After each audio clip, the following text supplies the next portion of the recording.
A deputada federal Luiziane Lins lança no sábado, depois de amanhã, dia 27 de julho, o manifesto anunciando a formação de um grupo de esquerda no PT cearense, para se contrapor a algumas manifestações do grupo liberal, dizem aliados de Luiziane, onde estão Camilo Santana e José Guimarães.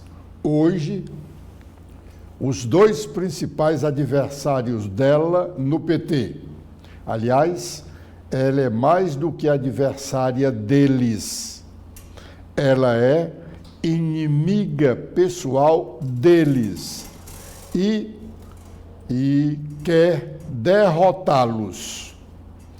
Liderados de Luiziane, dizem que pessoalmente ela não tem nada contra o deputado estadual Evandro Leitão, candidato do PT à Prefeitura de Fortaleza, mas vai ajudar a derrotá-lo por ele ser o homem do Camilo na disputa pela Prefeitura da capital cearense.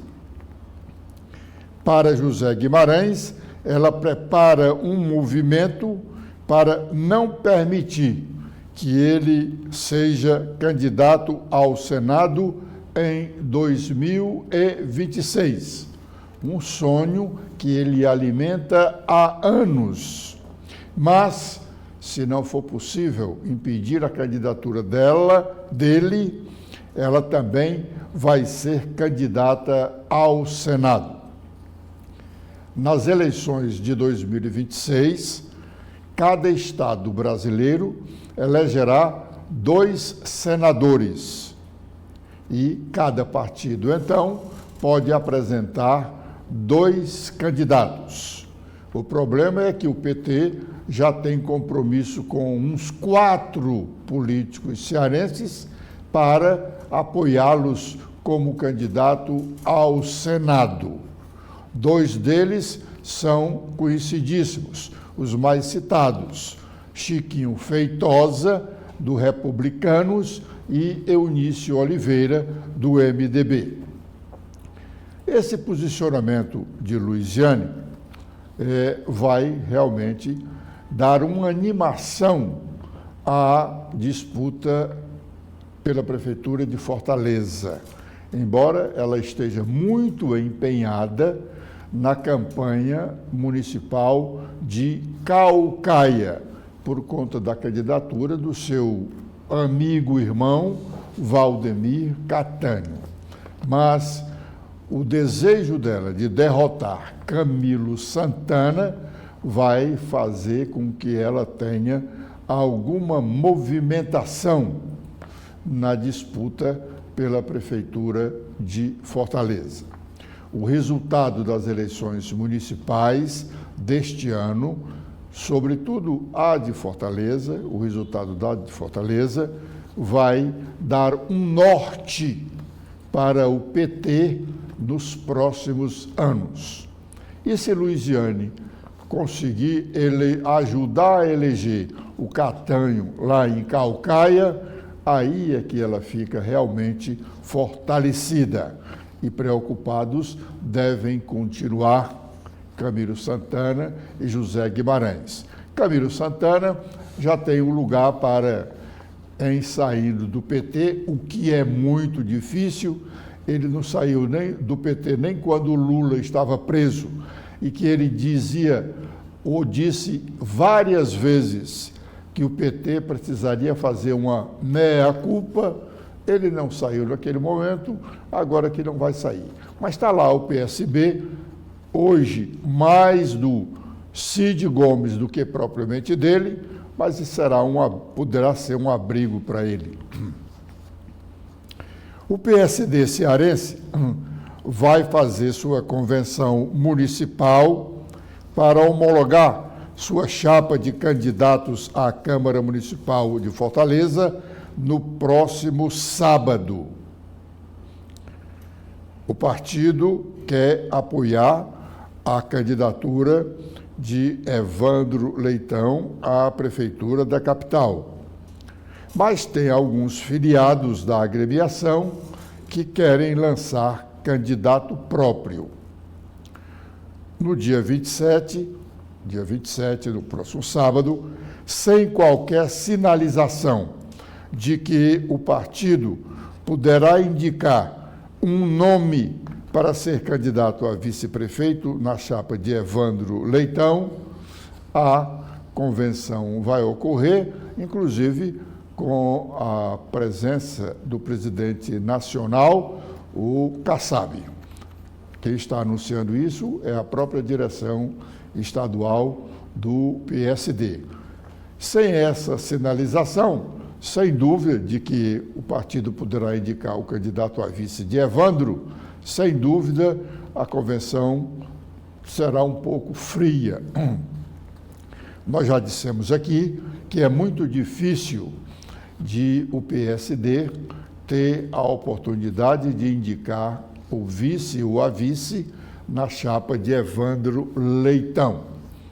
Além das diferenças que existem entre dirigentes do PT, ou mais precisamente Camilo Santana, com o presidente estadual do PSD, Domingos Filho, além dessa divergência, ainda há também o fato de que os republicanos têm mais força política, porque tem a Igreja Universal do seu lado, o partido é da Igreja Universal, e o empresário Chiquinho Feitosa tem relações especiais com a Justiça Eleitoral, que pode ser de muito valia para o candidato do PT, Evandro Leitão, como foi importantíssima a intervenção dele para fazer com que, na época, em 2022, o PSDB, que ele presidia no Estado, fosse para os braços do Eumano de Freitas. Amanda, o que dizem os sites do Congresso Nacional nesta manhã? Olá, Edson. Olá para você que nos acompanha aqui na TV da Transparência.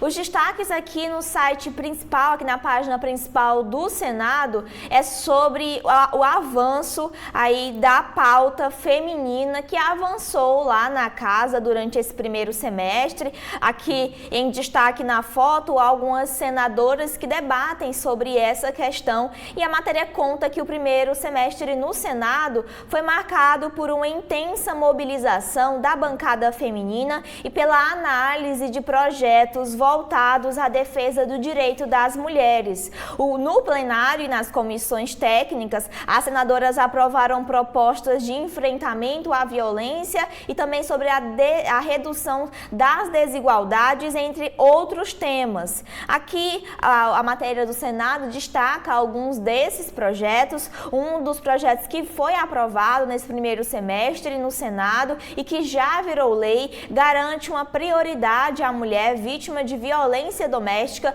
no atendimento social, psicológico e também médico. Essa lei foi sancionada em junho e estabelece também a prioridade na realização de uma cirurgia plástica reparadora de sequelas que possam haver por causa das agressões. Essa matéria foi votada em plenário em maio deste ano. Outra medida que também foi aí transformada em lei é uma proposta que assegura às mulheres agredidas salas de acolhimento exclusivas nos serviços de saúde conveniados ou próprios do Sistema Único de Saúde, o SUS. Essa lei foi aprovada em março pelos senadores e, como já é lei, já foi sancionada pelo presidente Lula. Também aqui em destaque foi uma outra proposição que avançou aí ao longo do do semestre que dá prioridade no Bolsa Família às mulheres que foram vítimas de violência doméstica e que já estejam sob medida protetiva de urgência. Esse projeto de lei é de autoria da senadora Zeneide Maia e já seguiu aí para debate na Câmara dos Deputados. O site do Senado também destaca a matéria especial sobre as propostas de redução da jornada de trabalho. Aqui a matéria especial da Agência Senado fala sobre trabalhar menos horas por dia ou apenas 4 dias por semana, sem a diminuição do salário, é um desejo de grande parte dos trabalhadores brasileiros. A ideia vem sendo testada no país com a participação de empresas em uma experiência piloto de redução dessa carga horária. No Senado avança a discussão sobre esse tema e também tramitam na casa pelo menos 3 propostas para reduzir a jornada sem perda salarial ou para incentivar as empresas a adotarem essa medida. Para os senadores que defendem essa ideia, a diminuição da carga horária, além de beneficiar os empregados, pode até trazer ganho de produtividade para os patrões. Foi realizada uma pesquisa elaborada pelo Data Senado em abril deste ano, juntamente com o gabinete da senadora Soraya Tronic, que reforça essa percepção. Esse estudo feito pelo Senado mostra que 85% dos trabalhadores brasileiros acreditam que teriam mais qualidade de vida caso essa jornada de trabalho fosse reduzida sem o corte do salário. E 78% afirmam que conseguiriam manter a mesma qualidade no trabalho. O tempo livre seria destinado à família, ao cuidado com a própria saúde e também com a capacitação, disseram os trabalhadores que foram ouvidos aí pela essa pesquisa do Senado. Agora a gente vai para os destaques na Câmara dos Deputados. O primeiro fala sobre a política e a administração pública. Os cortes orçamentários devem impactar as discussões sobre as despesas de 2020. Aqui os deputados da Comissão Mista de Orçamento da Câmara dos Deputados afirmaram que o congelamento de despesas de 15 bilhões de reais que foi anunciado pelo Executivo para o orçamento de 2024 redireciona as discussões acerca do orçamento de 2025, principalmente em relação às estimativas de despesas. O Executivo anunciou essa projeção de déficit para 28,8 bilhões para as contas de 2024, mas informou que há uma expectativa para que isso seja invertido. E na próxima terça-feira, dia 30, será divulgado onde haverá o congelamento desse total que foi anunciado, que é necessário para garantir o cumprimento do limite de despesas e da meta fiscal. Aqui a matéria da Câmara dos Deputados mostra onde é que aconteceu, mostra aqui questões falando sobre o orçamento de 2024 a respeito das emendas parlamentares, sobre os cortes no orçamento e também sobre a evolução de despesas no governo. Aqui em destaque é o deputado Cláudio Cajado, ele que é do PP da Bahia, integrante da Comissão Mista de Orçamento, diz que é preciso discutir se as despesas obrigatórias foram subestimadas no orçamento de 2024 para que não ocorra o semelhante no ano que vem. Cajado acredita que os cortes não devem ser suficientes para garantir a meta fiscal. A gente vai agora para uma matéria que fala sobre educação, cultura e esportes, que uma nova lei em tramitação na Câmara dos Deputados permite que projetos esportivos de pessoas físicas com incentivo fiscal. Aqui diz que o presidente da República sancionou sem vetos uma lei que permite a apresentação por pessoas físicas de projetos esportivos com incentivos fiscais. O texto foi publicado no Diário Oficial da União desta quinta-feira.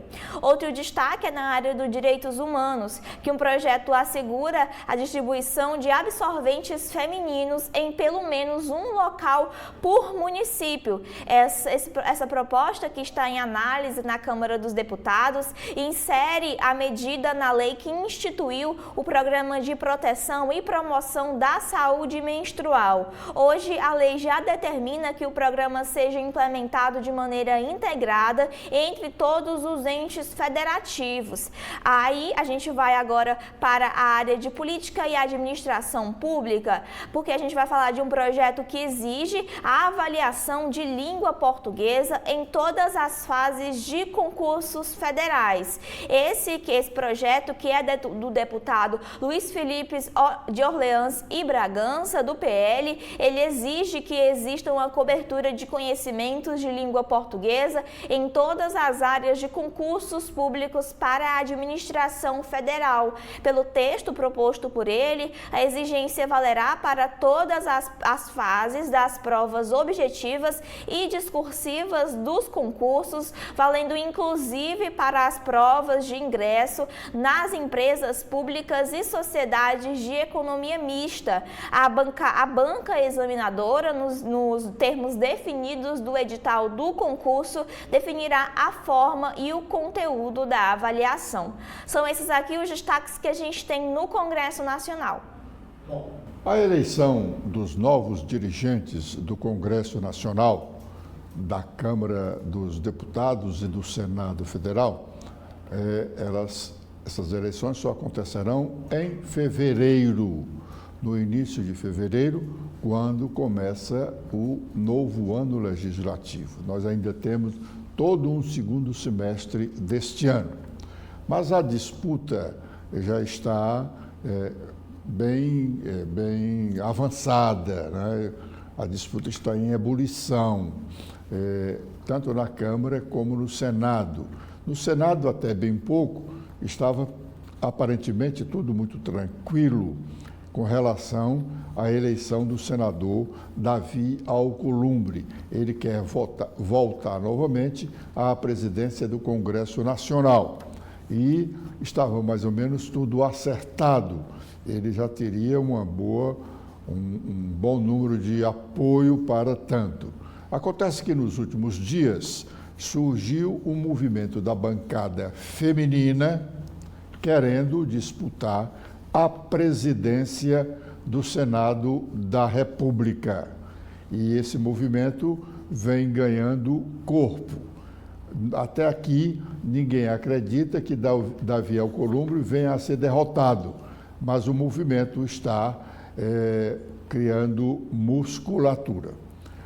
A eleição no Congresso, a eleição nas duas casas do Congresso Nacional, como dissemos, acontece em fevereiro, diferentemente, por exemplo, do que acontece aqui na Assembleia Legislativa Cearense.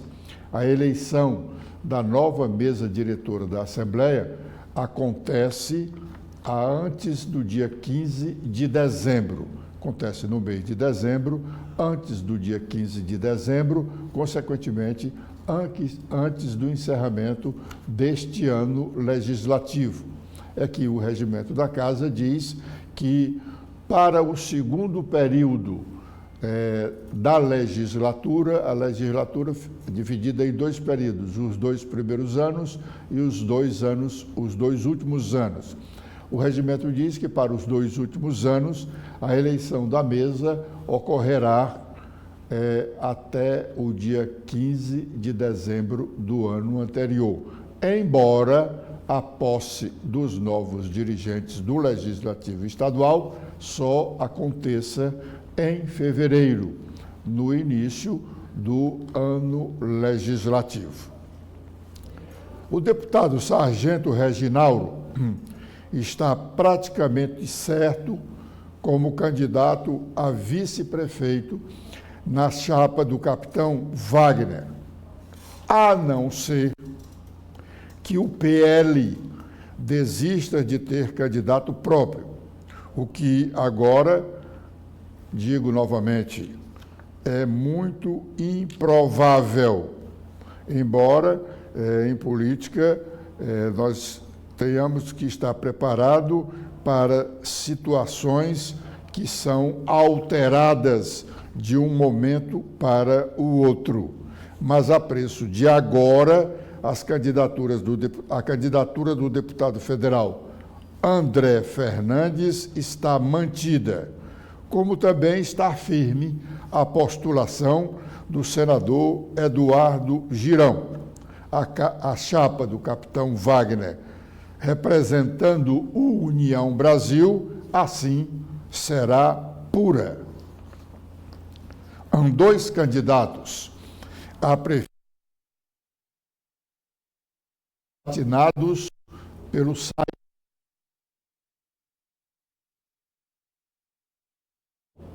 hoje e amanhã. Hoje, a partir das 14 horas, o primeiro a ser sabatinado será o prefeito José, candidato à reeleição. Amanhã, o sabatinado será o capitão Wagner. Segundo o jornal Folha de São Paulo, o deputado André Fernandes foi convidado para participar sem ser sabatinado, como os dois outros, e não aceitou ser sabatinado pelos jornalistas do UOL. Aliás, o deputado André Fernandes está sinalizando que não quer ser questionado sobre sua candidatura a prefeito de Fortaleza. Ele só se manifesta por suas redes sociais, dizendo apenas o que lhe convém. Ele vai ser convidado, como os demais convidados, como os demais candidatos serão, a dar entrevistas à TV da Transparência e participar dos debates.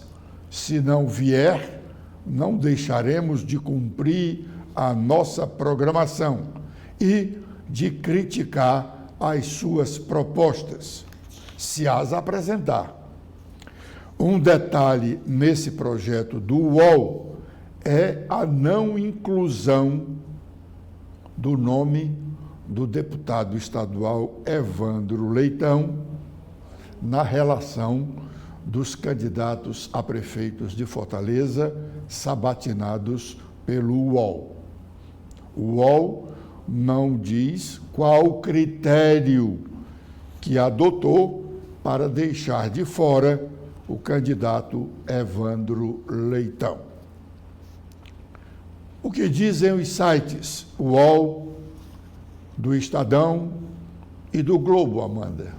A gente começa aqui com os destaques do site da Folha de São Paulo, que fala sobre a economia, que a Fazenda já prevê uma falta de acordo sobre a desoneração da folha e estudo efeito nas receitas. O prazo para essa solução consensual entre o Congresso e o Executivo acaba no dia 11/9 e incerteza sobre o futuro da medida atrapalha a formulação do orçamento de 2025.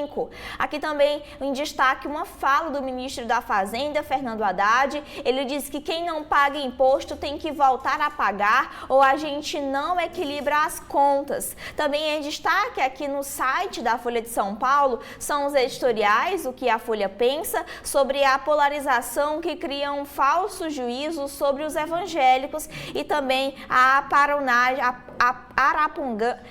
arapunagem bolsonarista, Investigação da Polícia Federal revela como o ex-presidente usou o Estado para os seus fins pessoais. Também em destaque aqui na Folha de São Paulo, no site, é sobre a violência que um ano após a Operação Escudo, que deixou 93 mortos, sobreviventes tentam provar a inocência. A ação da gestão Tarcísio de Freitas, lá em São Paulo, foi deflagrada após a morte de um soldado da rota. Também em destaque aqui na Folha de São Paulo são sobre as eleições nos Estados Unidos. A democracia é mais importante do que qualquer cargo, diz Biden, e Kamala usa referências da cultura pop para buscar o apoio da geração Z.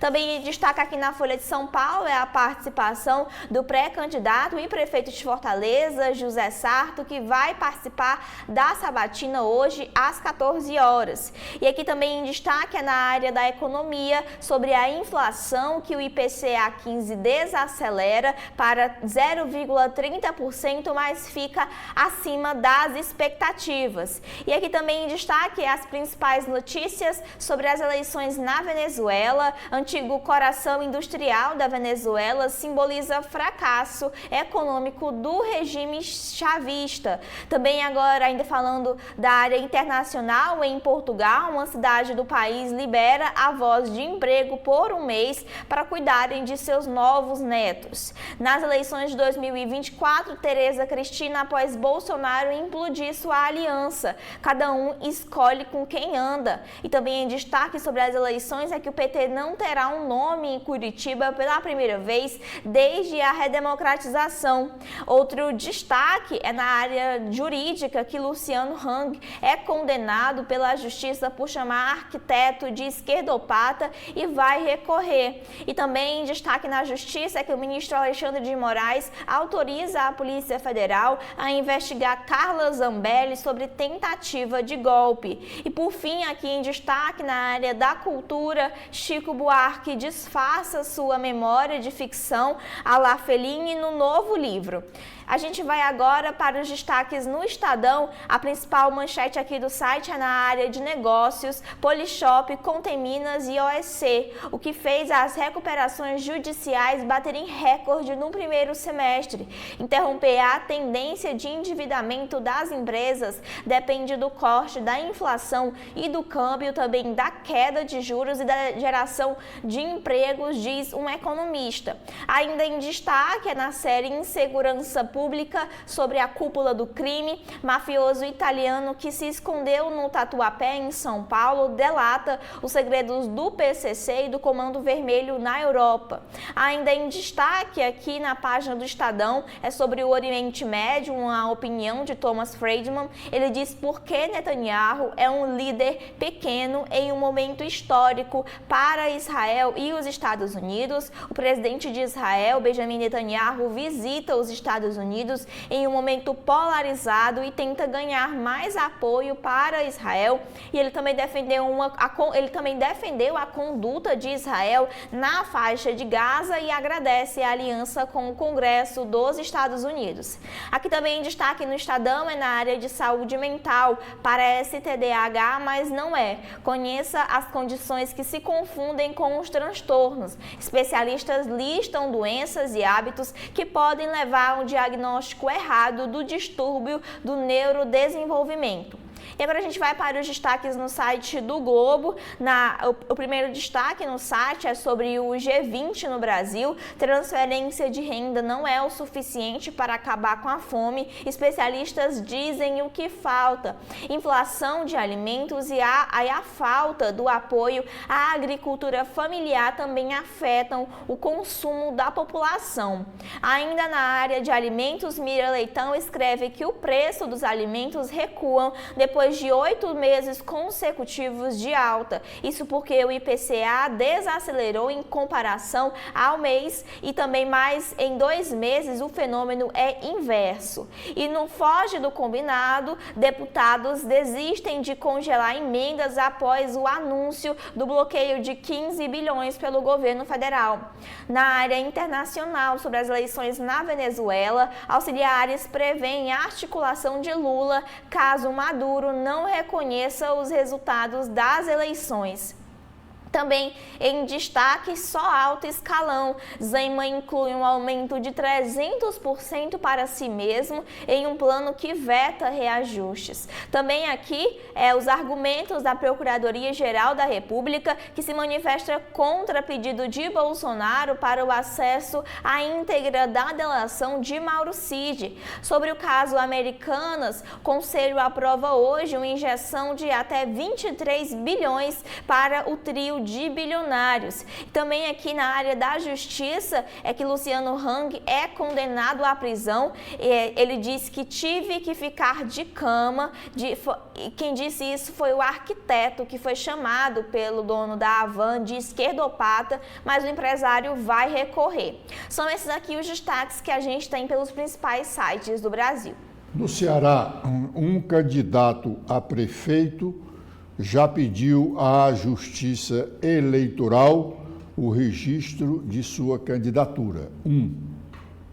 E 45 candidatos a câmaras municipais também já pediram o registro de suas candidaturas à Justiça Eleitoral dos seus respectivos municípios.